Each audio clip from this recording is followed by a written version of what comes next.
Welcome back, ladies and gentlemen, to the Deal with D and J. I am your co-host, DJ McCatherine, joined alongside other co-host, Jacob Prail. Championship Monday, Jacob. Yes. Yes. What a Two Monday. best words in sports. Game 7. And for college baseball purposes, Game Game 3. 3. Game 3, baby. And two one-score games on the final game of college baseball of the college baseball season and the NHL season. Yeah. Two very exciting games. Texas A&M late push against Tennessee. Florida holding off The Edmonton Oilers. Edmonton. I always want to say Evanton, but it's Edmonton. Why don't we dive into hockey first here, Jacob? Let's Yeah. let's discuss that game. We can dive into some puck. Yeah, no. That was one of the more entertaining game 7s I've watched in a long time. Just because of the momentum of it. You have a team with, the Florida Panthers where they have historically been, the laughing stock of the NHL. People have told them, hockey doesn't belong in South Florida. And this team has really turned it around in the last, I would say, 3 to 5 years. It really all started with the Matthew Tkachuk trade back, I think, 2 seasons ago. And everybody hated that trade because they traded away a guy who had like 110 points. That guy now plays for Calgary, isn't doing anything. He might get cut from the team, and they get a franchise-changing, altering player in Matthew Tkachuk, 90-point scorer, top of the top. He's a top 10 NHL player, And the storylines were interesting, going into this game 7 where you had the Florida Panthers as a franchise dancing with history, which they would be the first team to blow a 3-0 lead in the Stanley Cup final since the 1942 Toronto Marlies. Now they're the Maple Leafs, I believe. Bobrovsky, has had this Hall of Fame career. He's won 2 Vezinas, which is the award for the best goalie in the league. He's won that twice. He's stonewalled a phenomenal Tampa Bay Lightning team when he was with the Blue Jackets. He's all this, but he's never won a cup. Paul Maurice had the most wins of any head coach without a Stanley Cup in NHL history. And now he now has a cup, thank goodness. But those were the Florida Panthers storylines. And you go into Edmonton and they have two of the best players in hockey, specifically one that is deemed the next Wayne Gretzky, and he is. Connor McDavid is unreal. He's so good. He put the team on his back in Game 4 and Game 5 with 2 4-point performances. They have Leon Draisaitl, who's if he's not number 2, he's number 3 in the NHL. They have a great goaltender, young coach. They're coming back from being down 3-0 in this whole thing. And the storyline is, can Connor win the big one? Sid got his and everybody else has, but he hasn't got his yet. He's been in the league for 9 years. This is his first Stanley Cup attempt. So there was these phenomenal storylines going in. I'll tell you right now, this game started off hot, fast, and furious. They was the Florida Panthers forecheck. They could smell what the guy had for breakfast. They were on the Oilers the whole game, making it impossible for them to get up the zone, get up the ice. The first goal, we might have to include the clip in, but they fired the Florida Panthers scored first. They fired a shot from the top of the blue line. Puck was going 3 feet right, DJ. Going way past this player. Phenomenal hand-eye coordination. Just does a little, grabs the puck, a little misdirection, goes through the wickets of the goalie, goes up 1-0. Then, when you think all the momentum's on Florida, they have a little defensive lapse. Absolute saucer pass from Cody Ceci to Matthias Janmark. He goes top shelf where Mama hides the cookies. Game's tied. And it is a phenomenal game. It was so good because there was so much back and forth and every team was playing how they were supposed to, right? And then second period, Edmonton has like 3 minutes of ozone pressure. Like I compare that to like a long 8, 9 minute drive in the NFL. It's Mm, an eternity, right? The right. defense is fast. Like you're gonna make a stupid mistake. You're just like, gosh, when can I get a break? Like this is what's happening to the Panthers. Guy, puck is loose. Oiler player goes to hit the puck, but one of the Florida Panther players is there in the crease, knocks the puck out. Puck goes down the other way. It's a 3-on-2. But this is where one of the Edmonton Oilers just miscommunication happened. And in a 3-on-2, your defense, you don't want them narrow, right? On a 3-1-2. You want them wide. So that way, the guy who has the outside, in this case, Reinhardt, who had the puck, you force him to dump the puck off rather than he has a clean shot. Instead, he goes to play the middle, leaving this guy who had 57 goals in the regular season with the puck, and he has a clear open shot at the net. And arguably the biggest defensive lapse of the whole series. He snipes it past the goalie glove side, 2-1, and that's just how the momentum swings in hockey. You can try your best, and next thing you know, it's a pick six, changing the whole momentum of the game. It's 2-1. Right. And then third period, I think you said you watched like the final couple minutes of it. But for 15 minutes, the Oilers and the Oilers were just in their, the Florida Panther zone, peppering the goalie. Oh yeah. And It it was was, brutal. and, there was a lot of icings, and icings means the defense can't change players. So they're even more tired. Mm-hmm. And I'll give credit to the Oilers and Connor McDavid and Draisaitl. Draisaitl looks sluggish for like the first couple shifts in the first and second period, but he came alive when it was like Connor McDavid was like, it's time to go, boys. Like, we gotta go. And dude, I kid you not, they were out there the whole third period. Mm-hmm. It was they maybe get a minute and a half break. Oh, puck's in the zone, you're going back out on the ice. Right. And they were just, and what sucked was they tried so hard. Guys were blocking pucks. What killed me was McDavid was in front. He goes right. He goes left. He has the goalie clearly beat, but he loses the puck. Mm. So now the puck is in a free for all. A guy barely gets enough on it, but the goalie whips his glove down just enough to slow down the puck and stop it. And it's just like, what more can you do? Then a puck hits the post, a puck hits a player, hits a skate, like they did everything in their power. The top five guys of Hyman, McDavid, Draisaitl, Ekholm, and Bouchard, they tried their best. But when those final minute and a half came, they just had nothing left in the tank. Like Connor McDavid with like a minute left. Everyone's like, did the Oilers forget that there's like a minute left? I was like, dude, if you're watching the whole game, they were trying the whole period. Right. And now it's a minute left, and you got Connor McDavid basically getting the rock 40 times, and he's literally down on one knee because he's just so exhausted. And obviously, you know, the Panthers iced the game against the puck on the board, and the Panthers win their first cup in Stanley Cup history. Yeah. So the Florida Panthers winning their first Stanley Cup in franchise history. How long do you know by any chance how long they've been a 30 years. franchise? 30 30 years. This years. was this was their 30th year as a franchise.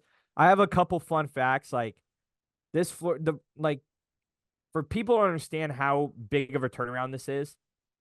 In 2006, the Panthers were averaging 4,100 free tickets handed out at every home game. Wow. That's Wow. that's a lot of tickets you're giving out. Mm-hmm. They ran a special in 2008, which is if you're going to a hockey game for the first time in South Florida, you just had to show like your Florida ID and you got 2 free tickets to a game for your first hockey game. Like this team was the laughing stock of the seat. Like I'm reading this here and it's like the you know The Panthers responded by offering season tickets in the upper deck for $6 a game when LeBron committed to the Heat, right? You know, they tarped off, over 2,000 seats in the upper deck for a period of time, and like season tickets. There's one right here. Season tickets included free parking, a free jersey, free concerts, only $7 a game. And now they are the pride of South Florida. And I think that's the beautiful thing about sports, and specifically hockey. You can be a nobody, but all it takes is a couple good years, Yeah. couple pieces to go your way, and the right leadership and the right coach, and it ties together beautifully. And I think it's phenomenal what's happened in South Florida. Yeah, no, the Panthers have been close, if I'm not mistaken, like the last 3 years. Did they go to a finals as well in the They last went three they years? were they were in the cup final last year. Right. Okay. And then they were in the They lost to the no, they to the lost to the Lightning. Lightning in a phenomenal 7 game series there too, seven right? game series in the second round, I believe. Mm, I believe it was. It was phenomenal. And the Panthers had to slay a lot of big foes on their way to the cup. They went Tampa, which everybody thought Tampa was going to get hot and pull the upset. hmm Um, Well, Tampa then was up in that series too, weren't they? They were they, never up in that they were series this never year. they were never in it. It was the Um. thing about that series was Tampa gave them everything. They just didn't have the defense Mm, that Florida had, and the way Florida plays, it's a suffocating style where it's like you wonder when are you going to get another shot on mm, net. It gets tough, but they had a couple heartbreakers. Like I think we had 2 games go to overtime. We lost both games in overtime. You know, we won game 4, but we lost in 5. Then the Panthers took on the Bruins, which the yeah. Bruins smoke them in game 1, but they win in 6. Then they take on the heavy favorite New York Rangers, and they make easy work of the Rangers. Yeah. And then they take on the Edmonton Oilers, which for the most part looked like this was going to be a sweep. And then hmm out of nowhere, we get arguably I think this is one of the best series in recent memory for Stanley Cups. I think this really brought back to life. Like, it also really helped that it was such a standalone game Oh yeah. because there's no basketball. And like obviously college baseball was going on as you alluded to earlier, but for the These most people are gonna watch one or the other. They're like not. unless you're an A&M, Tennessee, or an absolute diehard college baseball fan, you are tuned into Game 7 last night. Right. So with this historic comeback, Jacob, we also have a historic trophy award given out. Connor McDavid won the Conn Smythe Award Smythe. despite It's the Conn Smythe. Conn Smythe. Excuse Those me. those names, those hockey names will get you. It Yeah, looks like Smith. It looks like it. yep. The Conn Smythe Trophy um, as the playoff MVP. So kind of talk to us as an audience about the significance of this award going to him despite the loss. Yeah. So the Conn Smythe is led to um the best player in the playoffs slash the best player in the finals or whoever. Normally, it's it's always the totality of the playoffs, but they normally the media gives it to somebody in the finals, right? Okay. Like Ryan O'Reilly, wasn't the best player for the Blues in 2019, but he was the best player for us in the series, right? You Right. look at, Cale Makar, UMass product. Um, he was easily the best guy all playoffs there. And then, Jonathan Marchessault was the best player for the Knights in that series. So it's all varied, but Connor McDavid is the 4th player in NHL history to win the Conn Smythe in a losing effort. And he's the first time since 2005 or 2003, my bad, when Jean Sebastian Gigourou probably butchered that, but he was a goalie for the Anaheim Ducks where they lost in 5, but he only gave up like 1 goal a game, like Mm, 1 or 2 goals a game. Like it was crazy. It was a crazy effort. Um, Connor McDavid broke Wayne Gretzky's assist record that stood for eons, and also was 4 points off of beating the all-time points record in the playoffs, which was held by Wayne Gretzky. So, by all measures of accounts, Connor McDavid was the Conn Smythe winner. I think if the Oilers got swept, I think Bravovsky was going to win the Conn Smythe. mm, Just because like at that point he would have had the best goal save percentage of all time in the finals, which was like 98.984. Um, but yeah, so the Conn Smythe goes to the best player in the playoffs, and Connor McDavid was easily the best player in the playoffs. You saw it in the final minutes. He was trying to put the team on his back to do whatever it took to win. And unfortunately, hockey's not one of those sports where like you have to be like it's not one guy can right, win you. It's it's a team effort to get to that point. He was at and normally the Conn Smythe winner comes back out and accepts the award. Connor McDavid did not accept that award. He mm, did not come back out. I think he was devastated by the loss and being the captain. But yeah, he's only the 4th player in history. He was asked about it in the media, and he was just like, yeah, it's an honor, but yeah, you know, that's all he had to say. You didn't win the big one. You didn't accomplish the goal. So, like, who cares? right, Congrats, you're the MVP of a losing team. Like, right, it's a tough pill to swallow. It's a historic trophy. It's a huge award that like some big guys don't even have this award. right. But yeah, Connor McDavid, the Conn Smythe winner. It's 100% well deserved. Whether he would like to accept it or not is a whole different story. Yeah, it was a phenomenal series.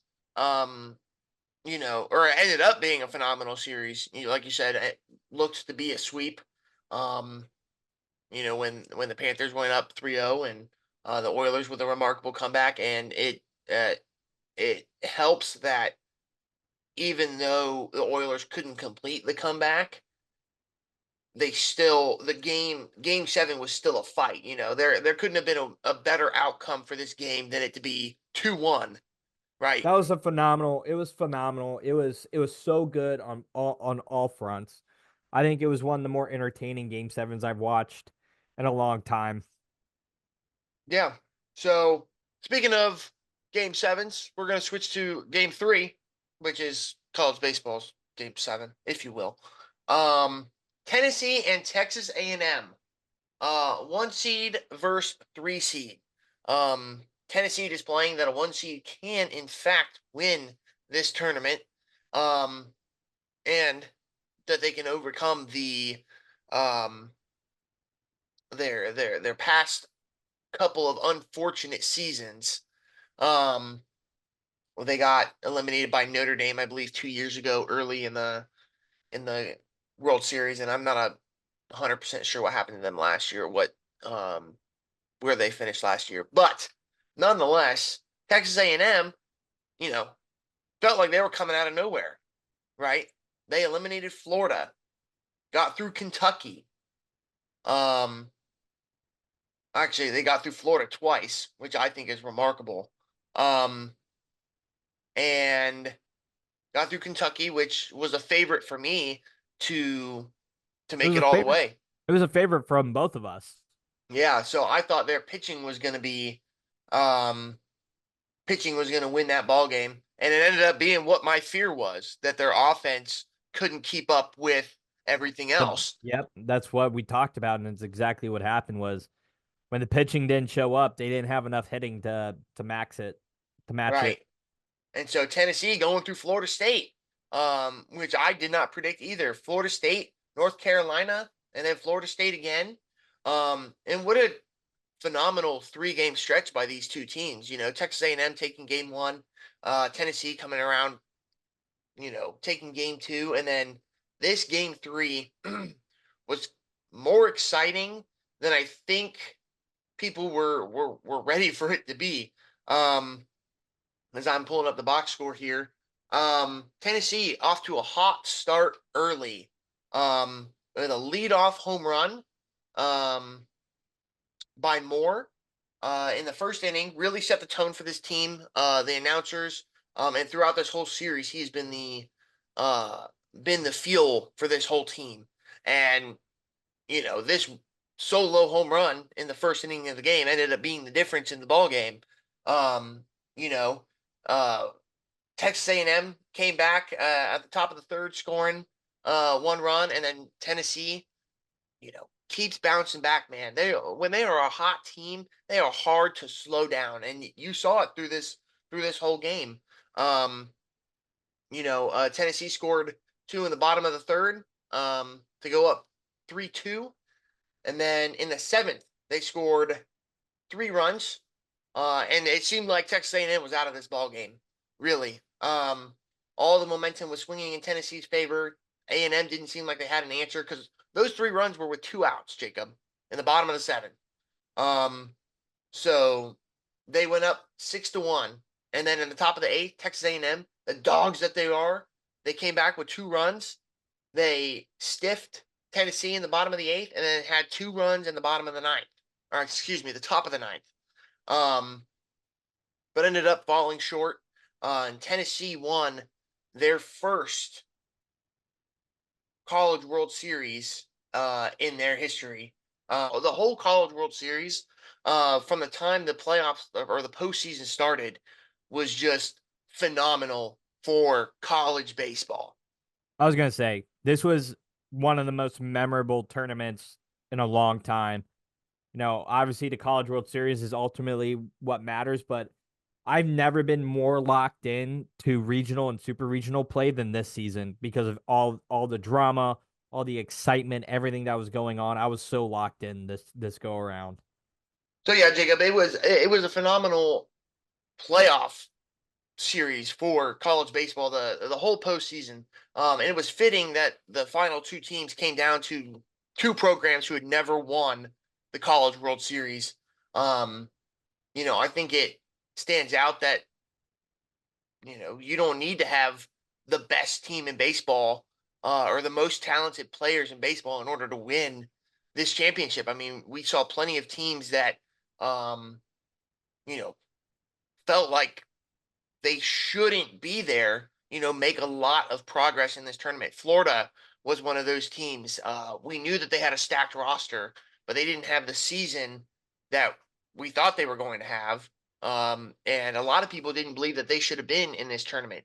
Kentucky came out of seemingly nowhere to become a 1 seed in this tournament, made a whole lot of headway. Um, and there was one team, I'm forgetting, the name is slipping me, Jacob. Um, Evansville. Yep.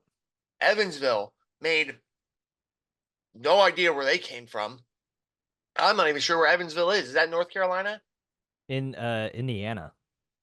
Indiana. Even better. Look at that. So somewhere, nowhere in Indiana.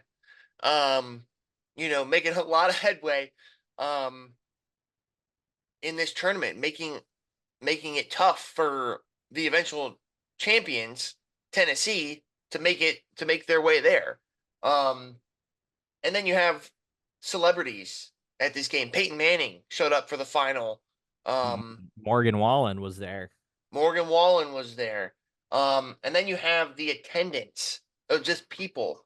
The stat right here says 24,800 people averaged Charles Schwab Field in each matchup. So I think this is growing the game of baseball tremendously. Jacob, off the top of your head, do you know what is the amount of time pitchers are given in college on the pitch clock? Is it It's still about is it it's 20 20 seconds? it's 20 seconds Is in it the between. same as pros? Okay. Because I just learned that. yesterday that colleges or like college baseball has the pitching timer. That was new for me. Yeah, But they implemented it this year. mm, This year was okay, like it was you had to have it. gotcha. So I liked the flow of the game. I think it was a fantastic series. Um, See, but they had a pitch clock, but Friday night's game was 4 hours long because of all the yeah, TV commercials. So like mm, we got to figure that out. Like you can't tell people the game's growing and getting faster, and then they sit and watch a 4 hour contest, and I'm like, all right, right, dude. Game started at 7. It's nearly midnight. Like it's tough. That's how it was for like the World Series. Like when the Phillies and the Astros were in it, it'd right, be like game starts at 8, and I just go, dude, I can't watch the end of it. They'll be in the 7th inning, and I'm like, dude, it's 11:30. Like I right, need to go to bed. right. So I think that brings up a little mini segment that I'm going to throw at you real quick. That I have found what I think is a great alternative for the pitch clock, right? Because I'm not a fan of the pitch clock. I think, especially at the pro level, it's causing a lot of a lot of injuries. Right? I don't have statistics at my right hand to back that up, but I know that they're out there. Um, but Jacob, how do we feel about this like alternative um, to the pitch clock? We have it, right? Have a pitch clock. Maybe bump it up to 30 seconds, right? It's a little bit more time, right? I think it helps the arm in between pitches. Um, but we turn the pitch clock off in the eighth inning. Innings 8 and 9, no pitch clock. I just think you mess with a guy's rhythm at that point. Like if say a guy's in the 7th and he's going into the 8th and he's been working on a 30-second pitch clock, I think it messes with his rhythm. I don't hate the idea. Well, I mean, Um, in theory, if a pitcher's going to go that length, right, they're going to be on that groove anyway. And if they're in the groove, it doesn't ruin the groove. You know what I mean? yeah. I think for me, it's just, you know, when the pitch clock was first implemented, there was a lot of injuries. Just because it's just mechanics. Like It's more guys, stress on the arm. well, it's because everybody's throwing the baseball all wrong, obviously. They all trying to do this whip motion, which this is not a natural motion for your arm, right? So it's like in the torque and the velocity you throw it at, the muscles just can't handle it. But then it's like you look at a guy like Paul Skeens, and he's very just, it's like he's throwing a football. Hmm. He's here, and it's forward. Not like, and if he's back here, he turns and goes forward, opposed to his whole arm getting supinated like 90-degree, like freaking 180 parallel. Like, I think it just is, it depends. I don't hate the idea. I just think, we're already working with 30 seconds. I don't need Working with the, 20 seconds. well, I think it does need to go up from 20. I don't think 20 is enough of a time frame. Because if you give 30, now you bring back in the strategy of like you can mess with a guy's timing, Hmm. right? You can't really do that with like about 20 seconds or so. Right. Unless you're an ace for a team and you know how to maximize that. But like a typical day 3 guy, you know, giving him that little extra 10 I think helps, and it helps, bring back in some strategy. Right. My So, favorite my favorite go rule is the 3 batter minimum. Love that. Three-batter minimum. Whenever you're bringing a opposing, say you want a pitching change, that pitcher has to face a minimum of 3 batters before you can swap them. Ooh. So like so we no longer get, you bring in one guy to get out one batter, and then you have another pitching change. Like, Mm. you know what I'm saying? Like now you got to face 3 guys. I love that rule. It's my favorite rule. I thought the Is one that in, that's an implemented rule? but in all leagues, MLB's been doing it for a couple years now. It's my favorite rule. I didn't know that. Yeah, dog. You got to stay up with the rules and all that. They're doing automated balls and strikes down in AAA. I I I think get. I did know that starting they're next doing week, I the think. doing the top of the head Yeah. for the batter challenge or a pitcher challenge. Yeah. It's Um, so tough. but Umpires are just so bad. but I didn't know about the three batter minimum. That's that's Yep. news to me. That's a great one. I like that a lot. So, well, congratulations to the Edmonton Oilers, right? Edmonton. Florida Panthers won. Oh, Jesus Christ. I wish Edmonton won, but be a great storyline. We're Florida boys. Oh, yeah, we are. But But congratulations to the Florida Panthers, excuse me, and the Tennessee Volunteers, both first time program slash franchise champions. Um, Again, a wonderful Monday of championship sports. Two games that, well, we were just we couldn't have asked for anything better. Like I said in the beginning, two one-score games. Um, and you're if forgetting about the big home run in the eighth inning. Did you mention the big home run in the eighth inning for Tennessee? the big home run in the eighth inning, I did not. That But that that's the reason why they won by one. Was who would have thought that big homer? No, it wasn't even a homer. It was a hit to the outfield. The guy from first ran all the way around and he evaded the tag at home.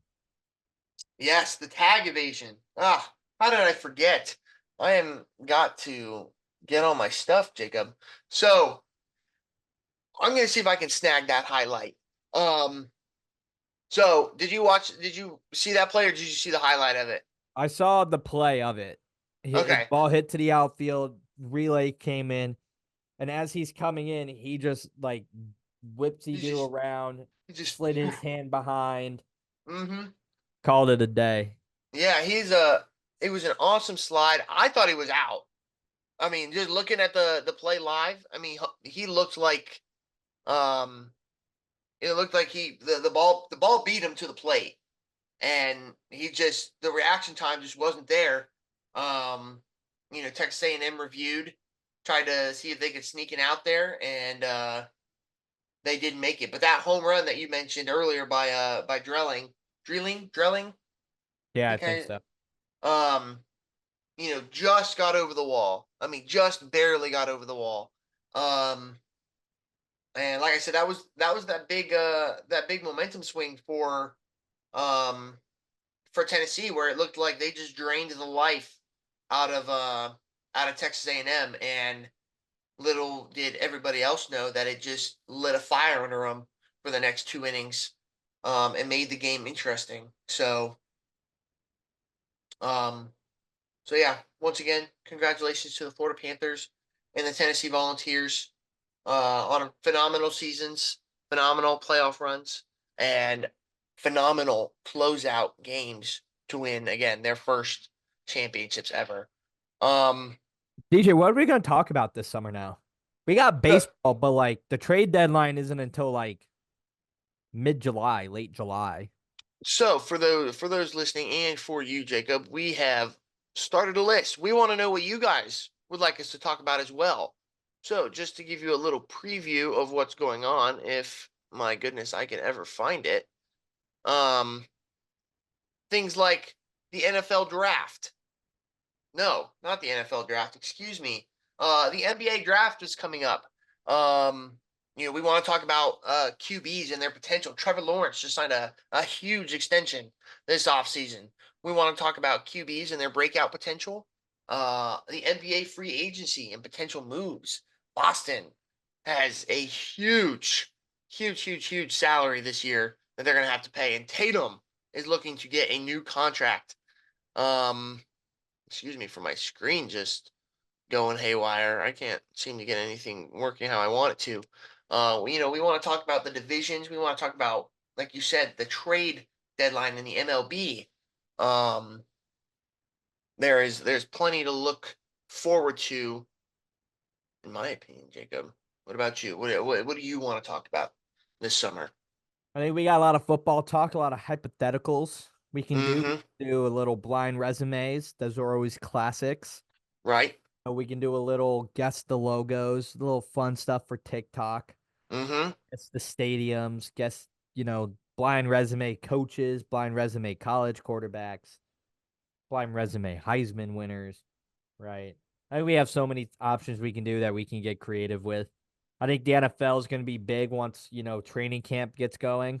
Then we're going Mm-hmm. to get training camp news, and we're going to see how teams are looking, who's the guys to watch out for, how are the rookies adjusting. We can talk about who's on the hot seats.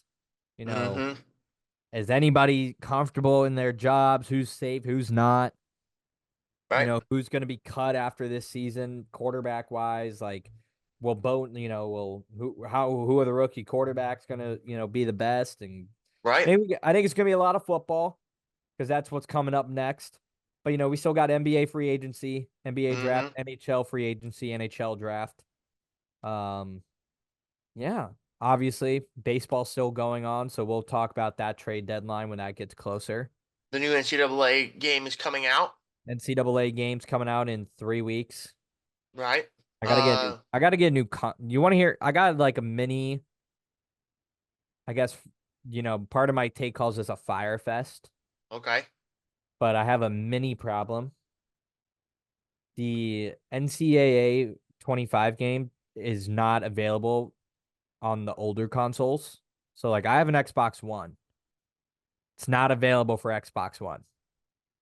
Looks like somebody's getting a Christmas present early. So somebody, aka me, looks like they're going to be trading in their Xbox One to get credit to buy an Xbox X in like 2 weeks. You know, hot take. That console's a steal, man. Xbox X? Oh yeah. No, the Series S. Oh, the S. Yeah, so they've got a future a next gen console, right? And it's like half the price of the X. Like you don't need to get that big box looking thing. You spend was it? The only thing about the S is like you can't have any discs. It's all That's has to be true. digital. That is Yeah. true. But that's how I purchase most of my games anyways is digital. Exactly. And so then all you have to do is purchase the external hard drive if you've got more stuff on there that you want, Yeah. and Yeah, I just like you're saving all that money. yeah. But the thing is what's nice about having I got to see if the games on my account that I have purchased to this Xbox can transfer over to the S. That would make sense. That would be that is a Because dilemma. if not, I'm gonna probably buy the X and just let that thing last forever. But I have seen the Series S being very, very affordable. I'm just not. Exactly. I'm not a PS5 guy, so I'm not gonna Mm. switch to that console. I'm Eh. not. It's So like, I've always been an Xbox guy. All my accounts are tied to Xbox, so like, I've I got both. I've had both. I had the PlayStation 3. PlayStation 3 is goaded. I don't care what nobody says. You didn't yeah, have to pay for online play. You go the party chats, everything. Goaded. PlayStation 3. Don't mess with me with that. But I did yeah. have the PlayStation 4 and the Xbox One. Um The and then Xbox I One is much more durable, lasts a then the long time. PlayStation 4. Yeah. Like my buddy I like Hunter, both of them. because like my buddy Hunter, our buddy Hunter, like his like I remember in college he had a PS4 and that thing was overheating all the time, and it was like, oh well, you had to clean out the air filter, and it's like, okay, I get I have to do maintenance on my console, but I would love to not have to do maintenance on my console. Yeah, no. That's what I And do with then my console. Like I clean the vents once a month, and I've had this Xbox One for about 4 years now, so that's still it. runs. Well, I never had a console in high school. My parents didn't let me have one. What did you do at UNF? UNF, Hunter had a PS4, Mm. and when we had an Xbox 360 down in the villages on our floor because like we had the four bed, hmm the 2 room four bed, Yeah. and me and Hunter lived up on the spiral, but my buddy Tyler Prom had a Xbox 360 with NCAA 14 on it. So we were like ripping Dynasty mode and Goaded. like watching ESPN, and like it was perfectly functioning. Xbox Man, 360. It was in phenomenal shape. It was awesome. I will never forgive myself for getting rid of that game. So like, so Hunter has that upstairs, and then we had that, and then freshman year, like I didn't have a console. I left it with my brother. Mm, And then he got real mad when I took my console back, though. He was like, "You gotta pay me for the games." And I was like, "No, I don't. I literally gave you my Xbox that I bought with my money for free. And then you bought the game knowing I'm going to take back my Xbox at some point. That was not a good investment on you. That's your fault, not mine." God, I can remember that conversation like it was like yesterday. He was still like, I think it was a sophomore in high school, and he was so mad. He was so mad. He I was like, believe it. he was like, I was like, dude, I don't know what to tell you, but I'm taking this thing back with me. Well, no matter, it doesn't matter what you say, you're not leaving with this. Yeah, it was like Christmas of my sophomore year before COVID, and I took it back. Ironically enough, he ended up using it for another like 3 months because COVID happened and the whole thing. But Yeah, yeah, I have a little fire fest there. I got to spend some money. Might be eating some ramen every now and then, but it's worth it for college football. It's so for worth it. sure. So worth it. All right, Jacob. Well, we're gonna wrap this episode up. Um, I think for the third time, congratulations to the Tennessee Volunteers and the Florida Panthers for their championships. Let us know what you guys want us to talk about. We're open to all suggestions. Um, leave a like, comment, subscribe. Ooh, goodness gracious! Leave a like, comment, and subscribe. YouTube, Instagram, Twitter, uh, Facebook, Instagram, TikTok. TikTok, big one, TikTok right now. Um, like I said, we want to know what you guys want us to talk about. And I have been your co-host, DJ McCatherine, alongside my buddy Jacob Pro here, co-host. And this has been The Deal with D and J. Cut.